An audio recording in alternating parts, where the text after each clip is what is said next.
Welcome to Mission Majjhima. Ajahn. Ajahn, So tell us about Majjhima number 52, the Aṭṭhakanāgara Sutta. the Aṭṭhakanāgara Sutta is the second discourse in the chapter on householders. So another instance of a householder speaking to a monastic about the Dhamma. And in this case, a householder named Dasama is on business to a place near Vesali and asks where Venerable Ānanda is staying. And this actually happens to be the last place that the Buddha spent, the last rains retreat the Buddha spent before his passing away, his parinibbana.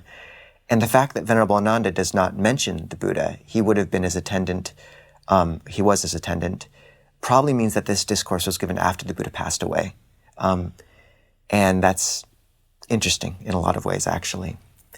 So after taking care of his business, Dasama goes and visits Venerable Ānanda and asks if there's one thing taught by the Blessed One which can lead to the ending of defilements and awakening. Venerable Ānanda says there is, householder, and goes on to teach the first jhana, and says that once having stilled the mind into this state of concentration, one contemplates this too is volitionally produced, and what is volitionally produced is impermanent and subject to cessation. And then, if one's mind is freed, and if not freed, because of love for the Dhamma and desire for the Dhamma, in which case, Venerable Ānanda says one would be reborn in the realm of the non-returners, which is a state almost akin to arahantship, but the third stage of enlightenment. So if one still has that love of the Dhamma, in that sense, then one might not attain full awakening, but in the absence of that contemplation from a place of deep calm and strength of mind is enough to attain awakening. And it's just important to note that many of the teachers who speak about these deep states of jhana or concentration speak about how they have this strong afterglow or power, and the mind can see much more deeply than it might in a normal state. And so samatha, unification of mind, and vipassana, insight, are intimately related in this way.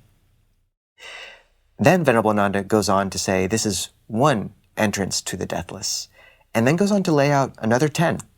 He goes on through the next 3 jhanas, up to the 4th jhana, then the 4 states of loving kindness, the Brahmavihāras, pervading the mind and the world with loving kindness, metta, compassion, mudita, rejoicing, and upekkha, equipoise, equanimity.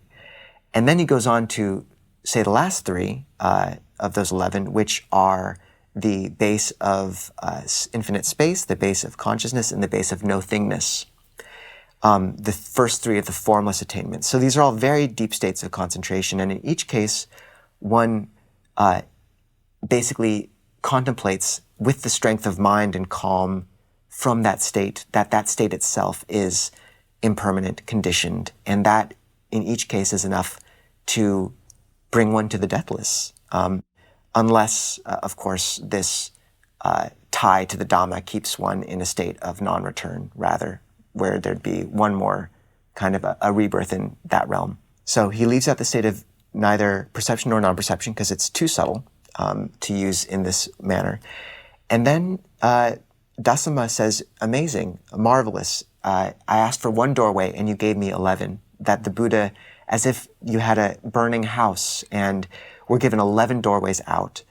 And it's just such a beautiful sentiment that even after the Buddha's passing, he left us 11 doorways to the deathless, and what a gift. So it's a beautiful sutta, and these are called the 11 doorways to the deathless. Ajahn, what did you find worth mentioning in this discourse? Yeah, a couple of things.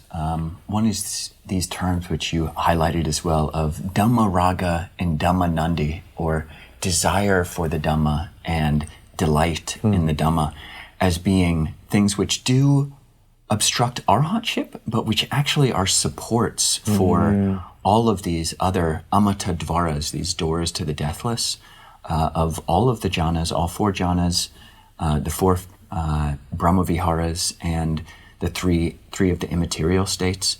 that this desire for the Dhamma, delight in the Dhamma, are actually supports for this. So I think that's worth noting and paying attention to, that there can be this place for this affective note of Dhamma desire. And also Dhamma chanda is another word that comes up, a wholesome, healthy desire for the Dhamma.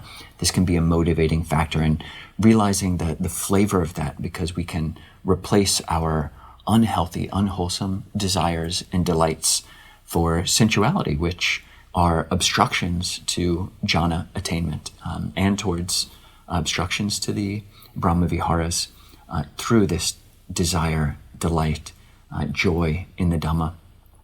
Specifically, we just encourage everybody to actually memorize this loving kindness Brahmavihāra pericope.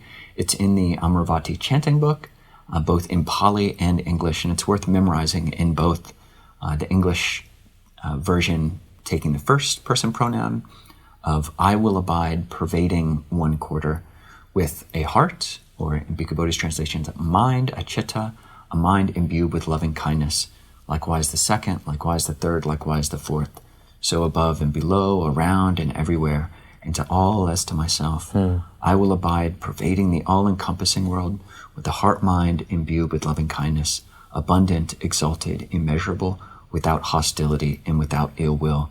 This is the stock phrase for loving kindness, for compassion, for mudita, or empathetic, sympathetic joy, this gladness, and for equanimity.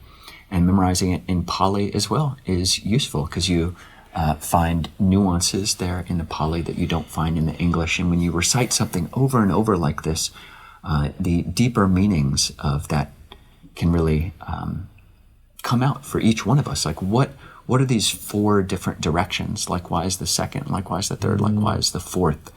And it's not said explicitly in the suttas, and commentaries do a view that it's, maybe to the front and then to the right, back, left, something like that. But I just as a personal insight for me, I do find it useful to actually have that first direction be back. Actually, so much of our trajectory in the world is forward. We're interacting with other people, and our attention is aiming, vectored forward, whereas just all abide pervading one quarter, this first quarter, actually coming back into this place of metta, not coming from face, but coming from space. Ajahn, do you have anything you'd like to draw out?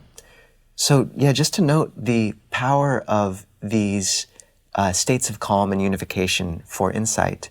Many people will know the four images associated with the jhanas, these deep states. There's the simile of the bathman's apprentice needing water and piti, rapture into the body, of a lake filling with water, cool water from below. That's the second jhana. Of the third jhana's simile of lotuses immersed in cool water, and the fourth simile of a white sheet covering someone from head to toe. People don't often know there's one other sutta called the 5 factors of samadhi, where it gives a fifth image, and it's a person, just as a person standing would look at another person sitting, or a person sitting would look at a person lying down. Even so, one perceives that state of calm from a slight distance. For me, that image really speaks to this experience, and we were just trying to talk about, can you kind of contemplate from exactly within any of these states, or do you have to be slightly outside of them? There's a lot of debate around that, depending on which state we're talking about, etc.